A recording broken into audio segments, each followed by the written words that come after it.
3 माह से बुजुर्ग लोगों का वृद्धा पेंशन नहीं मिलने से टूटा दुखों का पहाड़। मुखिया से पेंशन दिलाने की लगाई गुहार, मुखिया है लाचार। मुखिया शंकर महतो ने कहा, वर्तमान सरकार सभी क्षेत्र में नाकाम साबित हो रही है। जो भी वादे करती है सभी खोखले साबित होते हैं। 3 माह से बुजुर्ग लोगों का पेंशन नहीं मिलने से टूटा दुखों का पहाड़। मुखिया से पेंशन दिलाने की लगाई गुहार, लेकिन इस समस्या का समाधान करने में मुखिया है लाचार। बुधवार को तेलोपूर्वी पंचायत के मुखिया शंकर महतो के आवास के समीप दर्जनों बुजुर्ग महिला पुरुष आकर जल्द पेंशन की राशि दिलाने का गुहार लगाई है।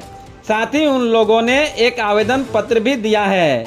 यहां मुखिया शंकर महतो ने कहा कि 3 माह से बुजुर्ग को मिलने वाले वृद्धा, विधवा एवं विकलांग पेंशन नहीं मिलने के कारण दर दर भटक रहे हैं। बुजुर्ग सभी लोगों के बीच बहुत बड़ी समस्या उत्पन्न हो गई है। यह राशि से उन सभी बुजुर्ग अपना जीविकोपार्जन कर रहे थे, लेकिन इससे राज्य सरकार का कोई फर्क नहीं पड़ता। वर्तमान सरकार सभी विभागों में पूरी तरह से फेल साबित हो रहे हैं। एक तरफ बुजुर्गों को 3 माह से पेंशन रोका हुआ है, वहीं दूसरी ओर सरकार बड़े बड़े घोषणा कर रही है। इसी तरह हर एक पंचायत में 10-10 चापानल लगाना था, लेकिन नहीं लगा। ये सरकार सभी विभाग में नाकाम साबित हो रही है। इस बार के विधानसभा चुनाव में जनता जनार्दन सबक सिखाने का कार्य करेगी। मुखिया श्री महतो ने कहा कि जहां तक होता है मैं अपने निजी मद से प्रतिदिन बुजुर्गों को सहायता करने का कार्य करता हूं, ताकि कोई भी बुजुर्गों को दिक्कत ना हो।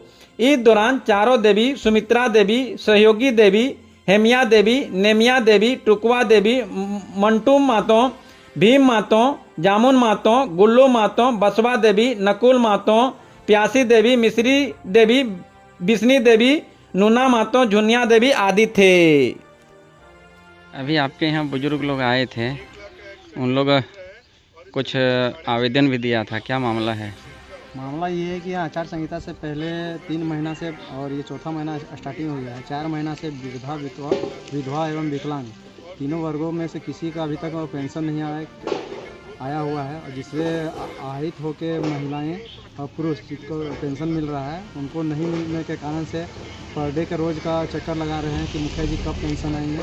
और इसके कारण से हमने प्रखंड विकास पदाधिकारी को भी अवगत कराया है, तो आश्वासन मिला कि आ जाएगा। तो हम लोग चाहते हैं कम से कम ये हमारे मंत्री और विधायक तक की मेरी आवाज़ जाए, जनता की आवाज़ है, क्योंकि 3 महीना से अभी जिस प्रकार से अभी ग्रीष्मकालीन चली उस टाइम में सब महिलाओं का और वृद्धाओं के पास ग्लूकोन डी लेने के लिए पैसा नहीं था, जो हम अपने स्तर से भी कई महिलाओं को दिया।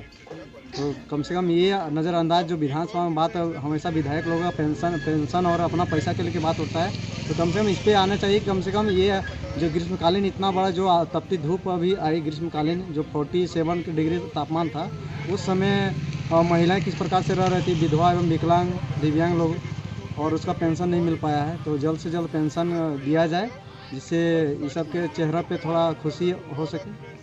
अच्छा, अभी सरकार एक तो विधवा वृद्धा पेंशन दे नहीं पा रहा है, और दूसरी तरफ 25 से 49 वर्ष के महिलाओं का पेंशन किया जा रहा है, तो इसमें हमें तो सरकार के नीतियों पे तो अजीब से लग रही है कि सरकार बोल रही है 25 साल के अच्छी सोच है, मगर 25 साल महिलाओं को दे रहे हैं, तो युवा और 25 साल के पुरुषों को क्यों नहीं दिया जा रहा? अगर आप इसका मतलब आपकी जो सोच है, विचार है, आप कहीं ना कहीं आप 2 विभागों में बांट रहे हैं, जातीयता कर रहे हैं पुरुष और महिलाओं में।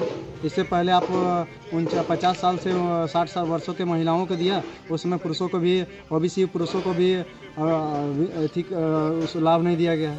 तो कहीं ना कहीं जो दो तरफा की राजनीतिक नीति आपको बनाई जा रही है, झारखंड के हित के लिए नहीं है।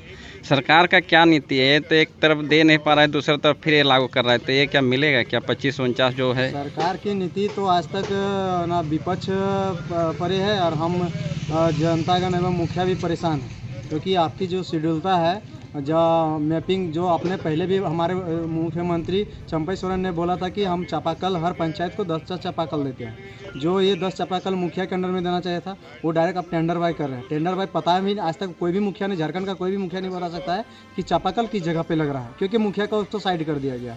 तो कहीं ना आप बोलते हैं ना लोकसभा ना विधानसभा, सबसे बड़ा ग्राम सभा, वो ग्राम सभा के माध्यम से जो किया जाना चाहिए था चापाकल का मतलब बोरिंग और पानी की व्यवस्था, वो हटा दिया गया है। तो कहीं ना कहीं इसमें पंचायत का डेवलपमेंट को रोका जा रहा है। सिंपल से ये सरकार का मंशा आपको पता चलेगा। आप ग्रीष्मकालीन अब ख़त्म होने वाली है, अब बरसात आने वाली है, और अभी तक हमारे तेलो पूर्वी पंचायत में, खासकर मेरा अपने पंचायत की बात करूँगा, मैं पंचायत में अभी तक एक भी बोरिंग नहीं दिया गया सरकारी मद से। तो कहीं ना कहीं ये आपका 10 चापाकल था वो कहाँ चला गया, वो तो धुलवित हो गया है। पता नहीं चल रहा है कि टेंडर हुआ है या नहीं हुआ है। तो कहीं ना जनता हमारे पास आ रही है कि मुखिया जी यहाँ पे चापाकल की ज़रूरत है, यहाँ पे ज़रूरत है। अगर हम पर्सनल अपना बता दें, कुछ दिन पहले हम अपना पर्सनल चापाकल लगवाएं तो जनता को लग रहा है कि मैं सरकारी चापाकल मत से दिलवा रहा हूँ। तो कहीं ना कहीं जनता को जिस प्रकार से भ्रमित किया जा रहा है, तो राज्य सरकार शेड्यूलता बनाए कि हम चापाकल किस आधार पर दे रहे हैं, टेंडर बेसिस पे दे रहे हैं या डायरेक्ट मुखिया के फंड से दे रहे हैं या विधायक मत से दे रहे हैं। ये तो क्लियर कर नहीं पा रही सरकार। तो सरकार कहीं ना कहीं अपने छवि को बचाने के चक्कर में दूसरे के छवि निराशाजनक कर रही है।